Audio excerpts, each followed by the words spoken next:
So there's a little wide topic.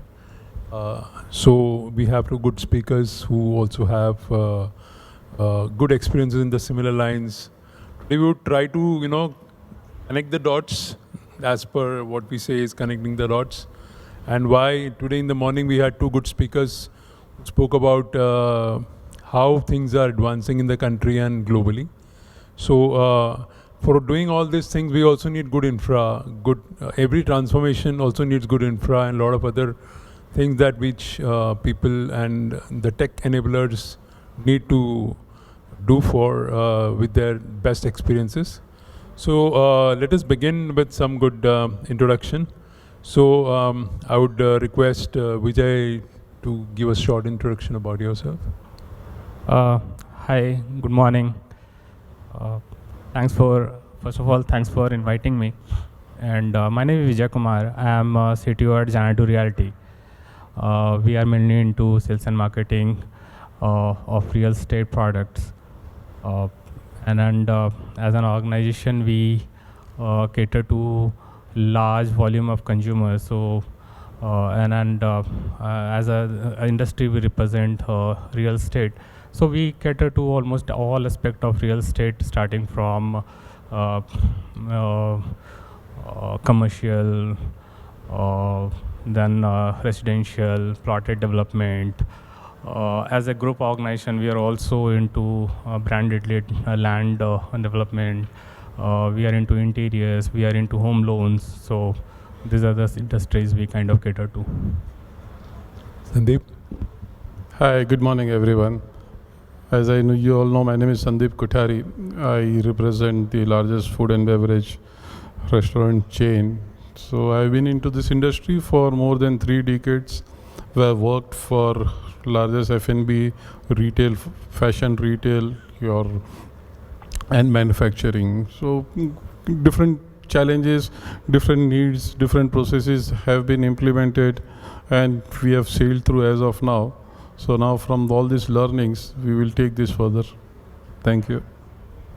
So we've kind of broken this discussion into 2-3 formats where we may want to have first look at the strategic side, then some benefits, and then some how applications and any challenges that we face doing these things, right? So my first question to you, Vijay, is how do you think critical digital infrastructure it is essential for economic growth and digital transformation, like our previous speakers also mentioned about certain how economically we'll grow and what are our requirements to achieve those. Right. All right. So when we talk about, say, digital infrastructure, I mean, digital infrastructure consists everything, right? Starting from, say, data centers, your connectivity, high-speed internet, all your AI platforms, wherever those things are running. So your GSM infrastructure, telecom infrastructure, internet. So all these things kind of consist of the whole theme, right?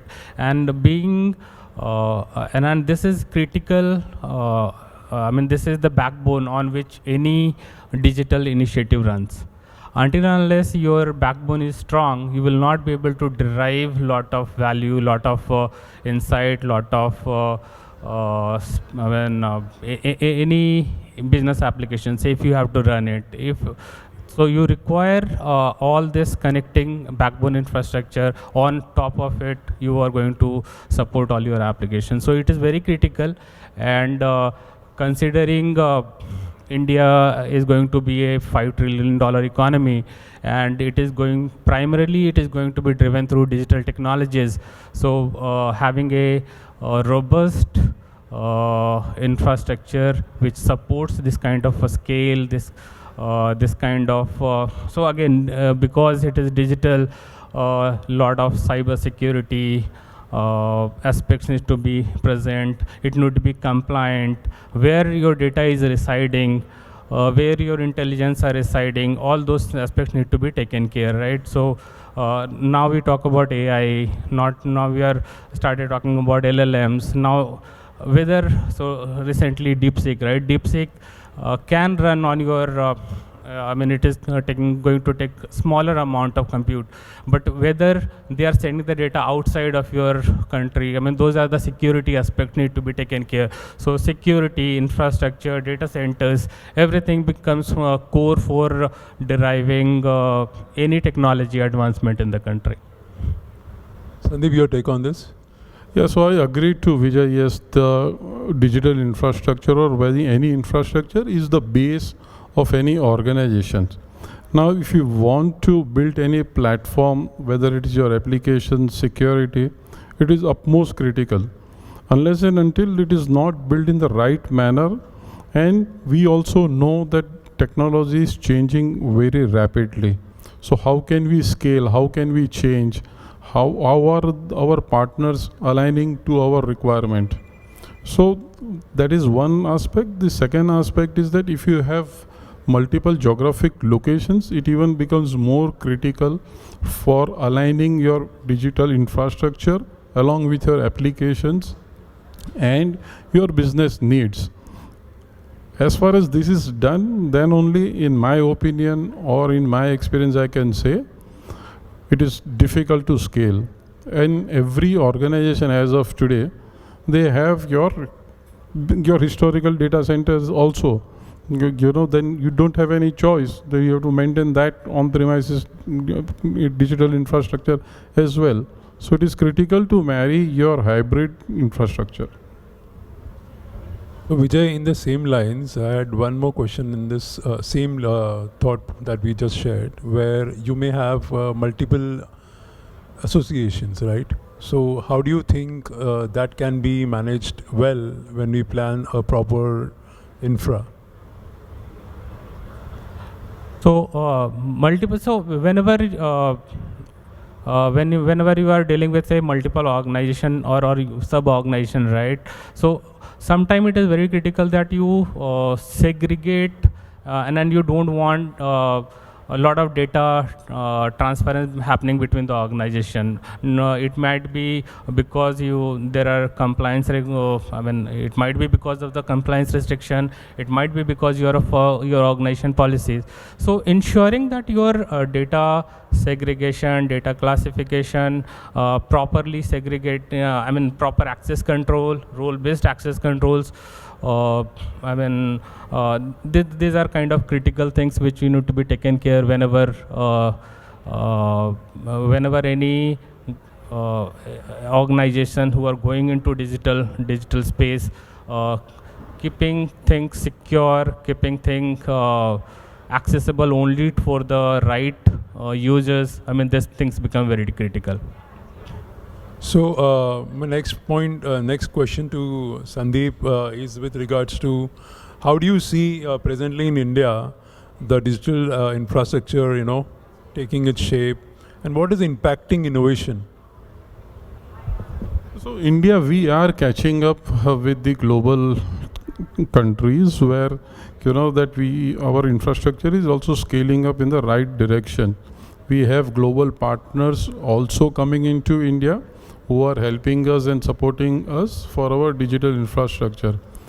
Along with the help of our government as well, there is a huge boost for our digital infrastructure. And yes, there are huge impacts on business also, because now we have to cater to different governing laws also. Now DPDP Act coming into India, GDPR is there. When you have multiple organizations in geographical locations, yes, digital infrastructure in India has matured a lot to a certain extent.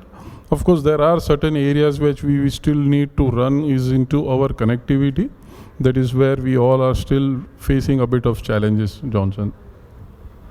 And how do you take this, Vijay? What do you see are impacting innovations and digital global competitiveness is another factor? Innovation is happening everywhere, right? It is also happening in outside of India, and it is also happening in India. We are doing innovation which are localized on our context. Nobody in the world does have an UPI sort of technology. Nobody has an outside of India an Aadhaar sort of database where. So there are few areas in which we have kind of leapfrogged. But there are other side of innovation like OpenAI, ChatGPT, large language models. I mean, though this technology is not a new technology, it has been there for some 30 years. But now we have given an UI to AI. That is what and why it is getting popular. But I mean, different countries have different strength, right? So our strength is population, and all the technology what we are building, they have population scale sort of reach, right? So we, I mean, if you talk about innovation, we need to do innovation which are catering to our requirement. US cannot think of serving 1 billion people, but we have to think about serving 1.5 billion people, right? So I mean, though they have their strength, but at the same time we are also doing innovation which are unique to us. And I mean, it is everywhere. It is everywhere, and we need to continue. I mean, we have to think globally, but act locally. Okay. Now when we have set up, strategies and planned doing transformation. So in all your existing organizations, maybe in your previous employments also, you would have definitely, gone through certain challenges. Begin doing a transformation. Doing a transformation or a transition is not easy. From going from an X set of ecosystem to a Y set of ecosystem. So how do you want to take that one? Right. So any digital transformation, I mean, it is very easy to say that, okay, move a simple transformation, just to say if you have to move your organization from Gmail ecosystem to Microsoft ecosystem, that itself will have so much of resistance from everyone in the organization that you will have to go through. I mean, so first thing is you need to assess where you are. Another thing is you need to plan where you want to go, and then do this in the right steps. I mean, step by step. It is always big bang changes, in my experience, has not worked out. It is always that you need to educate people step by step. They need to you have to take them along in this journey. That's one of my biggest learning, and in my current organization, where I've tried to do a lot of digital transformation initiative. Another thing is it is very important that your senior leadership and everyone in the department, who heads the department, all your stakeholders, they are completely aligned and backed by they are backing you. Otherwise, it's very difficult to I mean, initiate or get any outcome from the digital initiative. Another point is top-down approach is definitely it is required. At the same time, you need to train all your users to so that they are willing to make the changes. So you will always have few who are early adopters. There will be few who will be just watching for. They might be supporting you, but at the same time they will wait for some positive results to see, and then they will move to the bandwagon. But then you need to especially watch for people who can derail your agenda. So again, aligning them is critical if you want to achieve success in the digital transformation journey.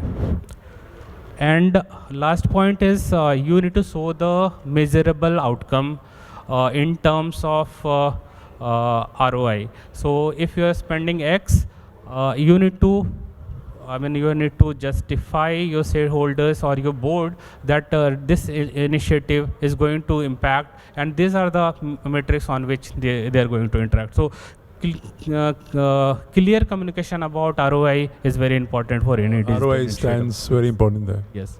Sandeep, how do you want to?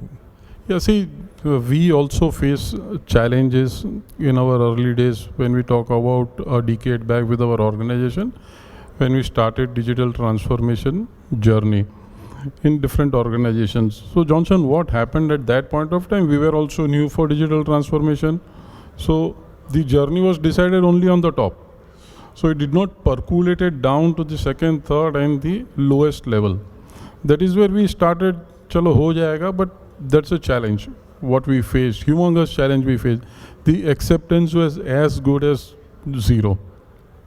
So learning from our past, then we said that, as Vijay also said, we'll have to take everybody together from the top management to the last management.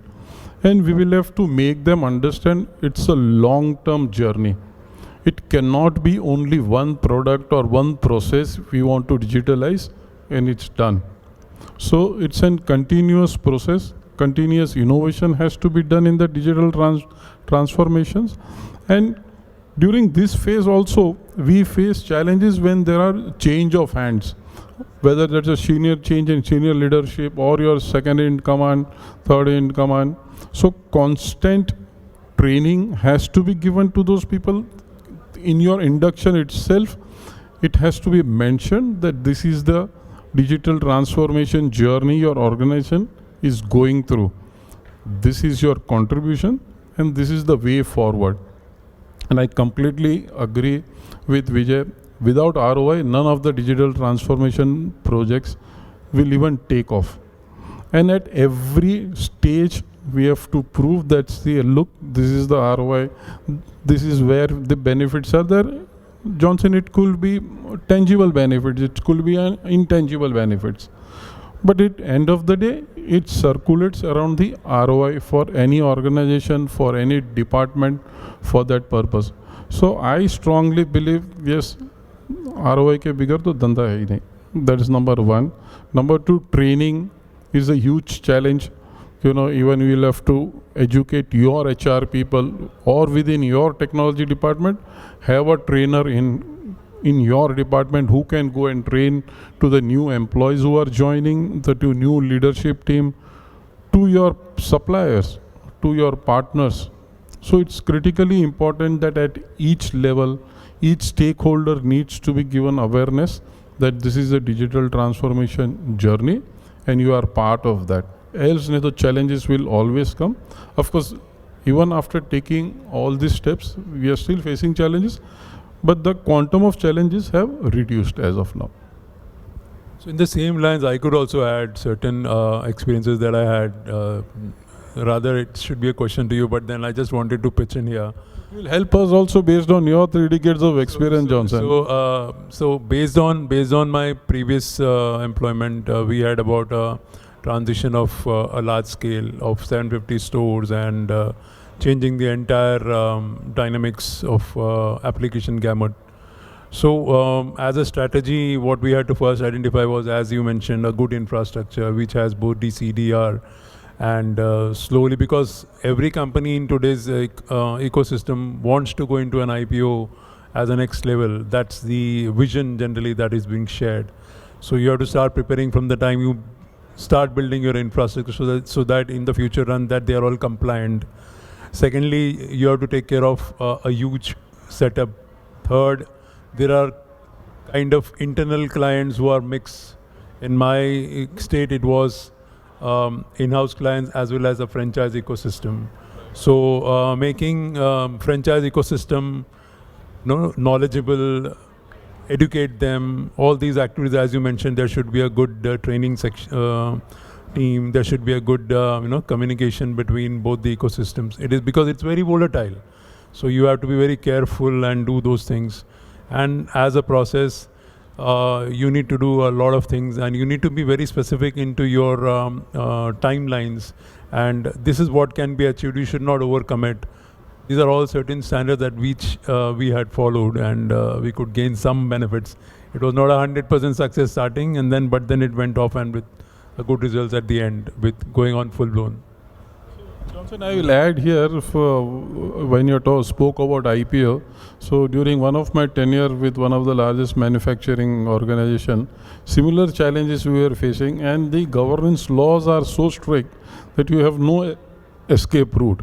So I can resonate with what you said, it's a tough task, but it is achievable with your team and everyone, Right, and if you're planning to do an IPO, the compliances you have to go through, I mean, they are very different levels. So that forms part of enabling organization is a strategic planning. Right, and enabling might have been enabling your organization to go through all those compliances requires a lot of efforts. I understand that.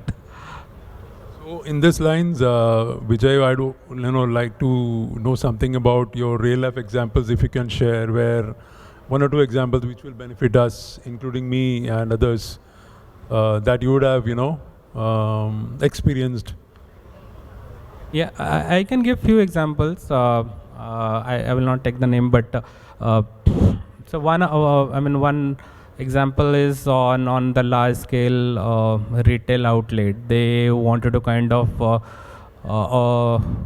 create a seamless experience between they are one of the largest in physical stores. They have recently launched their online stores, so they wanted to have some sort of seamless experience for all the users between offline and online, right?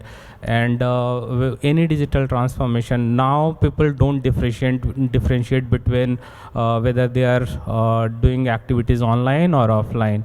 Say if I search some product and I go to the store, if that store says that okay, these are the things you have added in the cart, can I deliver it to you directly, rather than again I have to go through and explain them. So this kind of seamless experience, onboarding a large volume of so again all the large retail chains, they cannot survive only on their warehousing, right? So they also take a lot of they onboard a lot of local vendors or local shop into their so it's more like a marketplace sort of architecture, where they allow people to come on board. So if you are creating a marketplace with offline and online experience, how you ensure that availability of crores of product, millions of product, millions of vendors, millions of stores, at least thousands of stores. So creating a seamless experience, they did a complete digital transformation where they improved on the user experience, they improved on the inventory management, they started doing forecasting on what sort of inventory need to be put. Basis the user recommendation, they started creating they onboarded right sort of product at the right store, so that a demand say in BKC will be little different than a demand in another area. So basis the area's demand, they started creating the inventory planning and those things. So this was one of the example where they saw a lot of traction, lot of improvement on the customer satisfaction and those things. Another example I can give you on my own industry, in real estate, the whole buying experience is very fragmented. If you go to any of if you might have gone through any apartment buying or land buying, you go to the site, and usually when somebody comes, you ask his name and take all the information again, and then he might have called and real estate industry is known for making so many calls to the guys that they get frustrated also.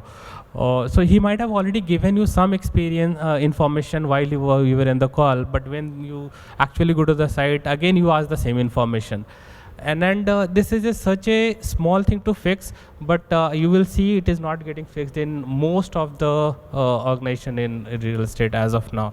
So we as an organization, we created a complete both online and offline journey. We create a seamless experience in my organization, and it has resulted into a very positive experience from the customer side. Now we are able to identify, okay, this person, what is the requirement, what are the discussion we had with this requirement, what is his requirement, and we are able to cater him in a much better way. This has also improved our own internal TAT or the timelines on which we want to cater to our customers. So both in terms of uptick on the conversion side and also on the experience side has been improved. So these are the two examples I can give. Sandeep, like you and me from the same industry, so we are always facing the customer side. Yeah. Not us as in presence, but then our team who actually gives an experience to the customer. So you definitely have a lot of things to share again, like Vijay did. Yeah, so I will like to narrate one experience which we wanted to give to customers. I'm talking about in my previous organizations, wherein we had the only presence at the all the four major airports. Now we were the first organization in the country to give digital menu board at that point of time. So we had partnered with industry manufacturers for giving us the LED screens. Now what was the challenge was what you have a static menu board. Now when you have static menu board, you can identify certain things which are available for your breakfast, certain for lunch, and certain for your snacks. And the dinner, though it was a dream to give it to, because you have a limited space on your static menu. Now, and over the period of time, now we are talking of sustainability. So how do we manage that? So what we did, we had implemented digital menu signage across all the airports. At that point of time, we had close to around 100 outlets. So what we did, like to give the experience to the customers when they are at the airports, for breakfast, there was different menu. It used to display only the menu of breakfast. Say till certain times, say morning till 10 o'clock. From 10 to 12, we used to display your snacks menu. Similarly for lunch, again snacks and dinner. So what was happening, that customer was having that particular seamless experience. When they go, they know what I am going to get. Certain times what was happening in the static menu also, that certain items are not available. So when customers say कि मेरे को ये दो, नहीं sorry sir नहीं है. So that experience was, we are not giving to them as per the desired by the customer. Other thing is that when we were in India, different geographic locations, north, east, west, there also the food preferences are different. There you can do the variety of menu items, you can change as per the festival season, as per the different taste buds. So that gave us the huge mileage. And based on that, there was a wow effect for the customers. That is where we also contributed to the upliftment of the airport experience itself. So that is where was the one of the use cases I can tell you where was the experience for the customer. As you rightly said, our industry is only B2C. Of course, our B2B are our investors and our suppliers are there, but more we talk towards our B2C customers. Now recently we also did a project for digital menu. Now again, talking of the sustainability, yes, it has to be done. Previously we were thinking of doing it, but still we did. Now currently what has happened, across all our outlets we have digital menu, and it can be changed, and we all know how technology is moved. Of course, I'm not saying it's a very great innovation we have done and what experience we are giving, but yes, as of today, the customers sitting on the dining table, they don't have to ask for the servers to come and give them the menu card. It is on their disposable, it is fixed on the table. They can choose whatever they want, and for if there is any discrepancy, the server again comes and reconfirms if they find no, this is not the thing which is ordered. This again has helped us in humongous cost saving. Again, same concept of digital menu board at the airports, we bought it on the silos at the tables now. So how do you look at this giving an ROI to the business? Because there would be an investment already planned to have this transformation brought in, wherein digital menu was placed, and so it's an investment at the first point. But then later, when you see an experience as well as the serving speed increases, a lot of other factors which will enable you to add business like an ROI that you can always pitch into the board of directors. That this is why this initiative has gained you, or this is why you had pitched this. Correct. Very rightly said, Johnson. So what we classified the ROI into tangible and intangible benefits. Tangible, very first thing, your printing cost is gone. So you're saving a huge amount on that. Versus when you are investing in a tablet, the shelf life of the tablet is minimum 5 years. See, in tablet you don't need to refresh the hardware. क्या करना है आपको, सिर्फ मेनू दिखाना है, and going forward your feedback also. So electronic feedback also goes. So your hardware stays there for 5 years. Versus what you print is every 6 months. So cost of the printing, the courier cost, the cost of loss in transit, and the handling. Plus there are stains on your particular menu also, physical menu, what you give. So first we gave them this clear benefit. Because look, we are investing, and what we did a small app. We did not go for all jazzy app, so like Apple Store Pedalo, nothing. We did a localized app which we served to our, it was serving our purpose.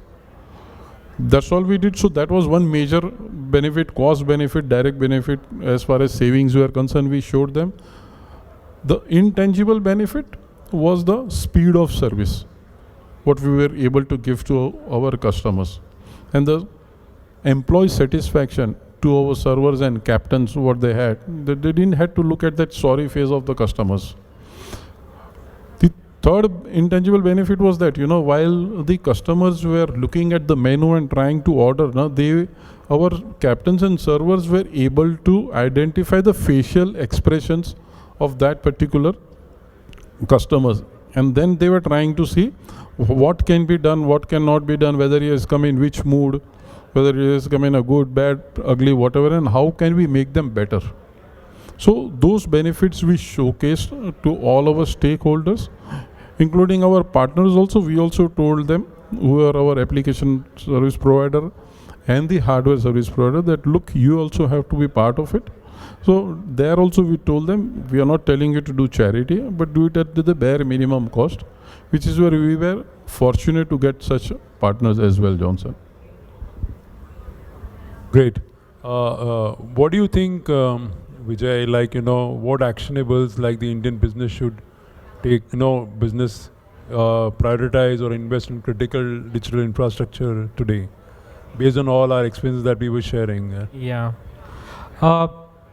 So if any organization who wants to be digitally enabled, and that's not an option today, right? In this digital native environment, it is a mandatory thing to be done. And if you want to be ahead of your competition, that is given. But there are few things you should take into account whenever you are trying to do a digital transformation. First of all, you assess where you are and then where you want to go. Another thing is you also assess where your competitions are. If I take an example of what I said, that digital menu. If one restaurant is giving a superior experience and a digital menu and then items which are and now you are showing only the items which are available, right? So that itself is nobody has to ask whether this item is available or not. This also is reducing the customer friction, right? So somewhere you need to identify what are your friction area, what are the areas on which you want to work, and then take action accordingly. Another thing is, so any initiative, small or big, it will require funding. So you should be willing to invest whatever is required. And then you should have management approval for doing that. That is very critical, otherwise all your initiative will go for a toss. So ensuring that you are well funded, at least what is required for your initiative is there, it need to be aligned. So you need to align that. Another thing is you plan that how you are trying to achieve that, and usually all the small small organization, they are not well equipped to take all the cost in one go. So better to go for step by step and go for the products which are not too capex heavy. Like you can go for some subscription sort of application. So now almost all the industries have some or other vendor providing all the solutions which are SaaS based. So instead of creating your own infrastructure, always go for those things, at least in the starting phase. Another thing is an alignment, right? So if you are and then you measure your ROI. ROI can be in terms of direct cost revenue, improvement in the revenue. It can be also in improvement of the customer experience, or shortening the time of your service. There can be multiple things. So those are the areas you need to clearly define and go for that.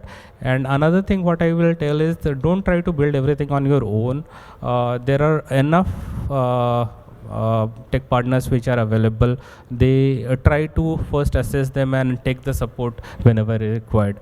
There are in government also there are a lot of initiatives which are parallelly running, like Startup India, Stand Up India, MSME, Saksham something. I think there is one program.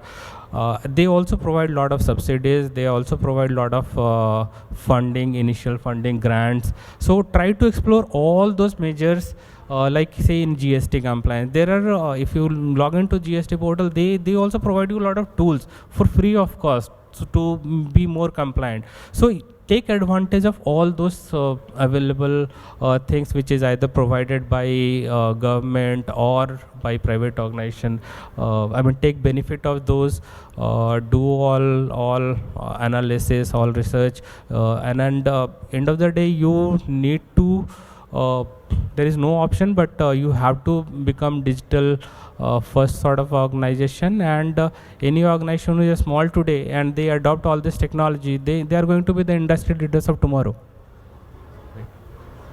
So Sandeep, how do you help strategize? For example, how do we recommend a phase-wise approach, or an approach that will help organization which is planning to transition from the present legacy to modern tech? Like today, they would definitely hear about AI. AI is just a buzzword, and even people who may not know AI would also tell you to start thinking about doing AI-enabled solutions.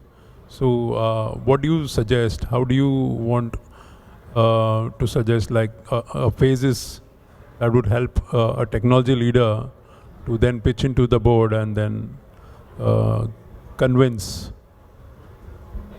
Yeah, so Johnson, the strategy, what we should say, first of all, there has to be a brainstorming from the top level. So, of what we want exactly, and how do we want to do, leave it to the tech experts. What we want, where we are today, are we ahead of the competition? Yes, no, whatever permutation and combinations we have to make with our stakeholders, that has to be done first. Let's do rigorous brainstorming sessions along with that. If it is a technology driven project, then it has to be percolated downwards also. Let them also be partner with us, that this is what decisions we are planning to take. Are you with us or not? There could be yes and no both. So we'll have to justify them why we want to do it, what are the benefits we are going to gain out of it. Once we get buy-in from across the stakeholders internally, then the buy-in has to come, if at all applicable, with external stakeholders as well. Once we have done that, then rigorous requirement gathering session has to be done before signing up for any project. Say for example, we are doing an ERP transformation. Before even selection of the product, let us do the entire business requirement document from each of the particular department, whether it is finance, supply chain, marketing, your IT, whoever are involved, of course the retail guys as well, or in other cases, if not retail, manufacturing. So those people have to give micro level current process. Do your gap analysis.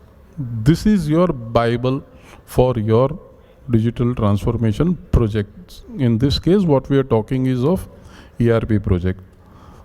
Based on this requirement which has been signed off from all stakeholders, then we should select the product. Of course, then comes your budget. What is the budget what we have? Now in current scenarios, we have plethora of solutions available.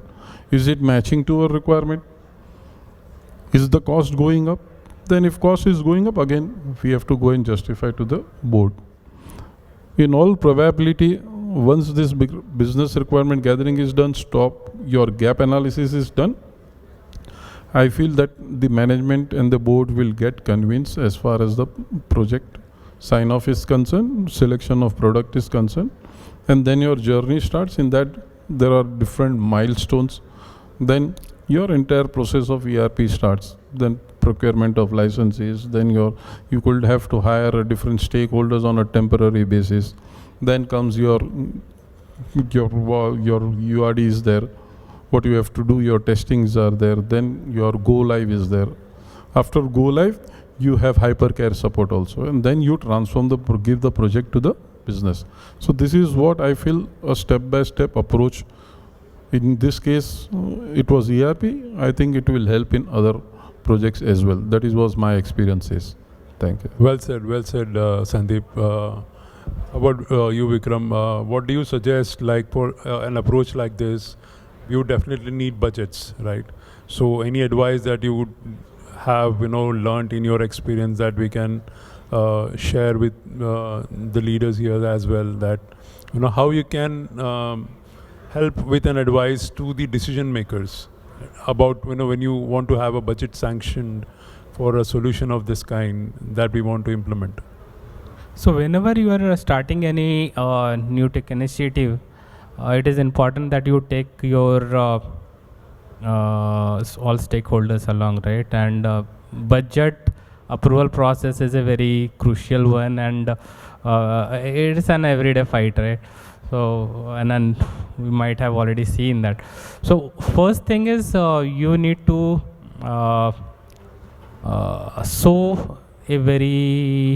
you need to translate your technology outcome into financial outcome. That's and then you need to speak the language of the board. So this is very critical. Until unless and then whatever you are trying to achieve, try to put them in a very layman term. That okay, I am going to do this activity A, B, C, D is the outcome.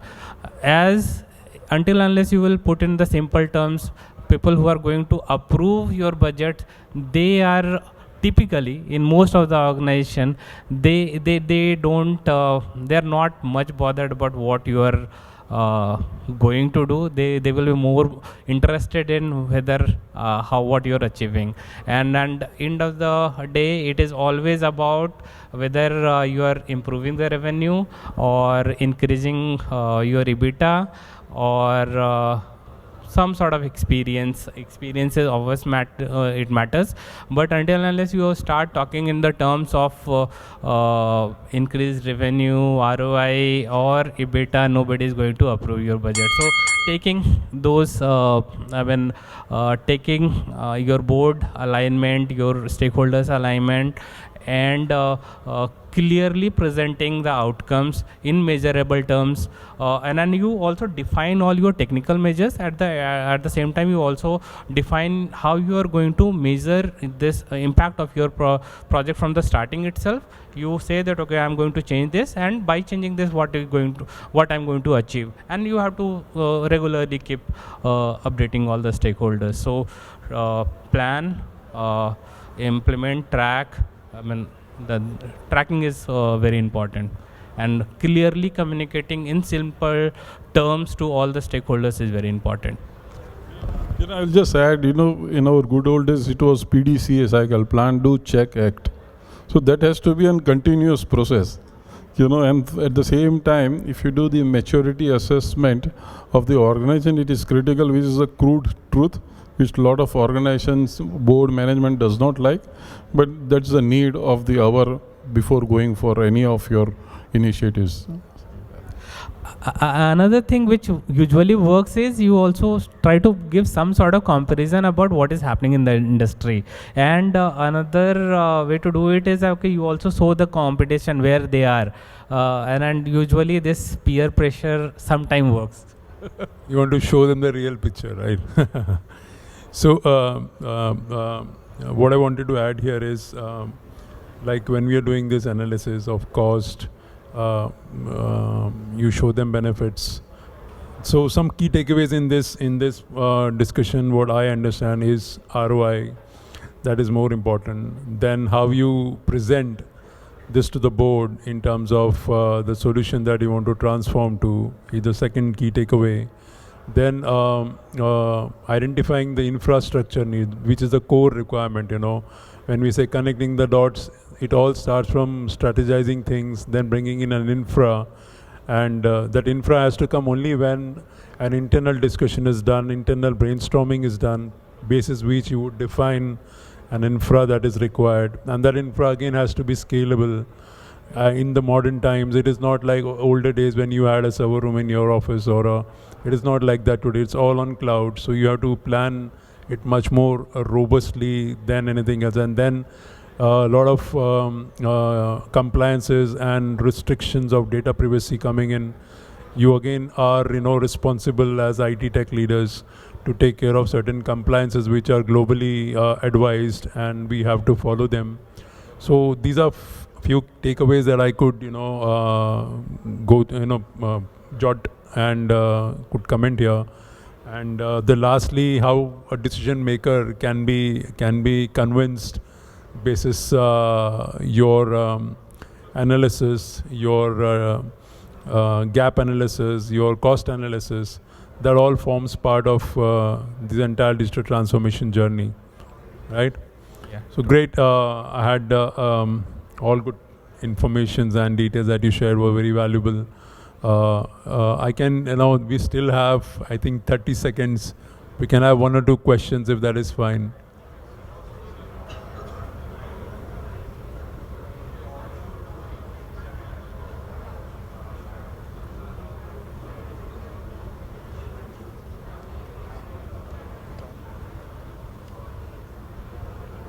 I mean, if you have any question, we can answer. Otherwise, we can. We'll be around here for some time. Yeah, we are here for some time, so we can also discuss offline. Yeah. Thank you, everyone, for hearing us. Actually, right? Thank you so much. Thank you.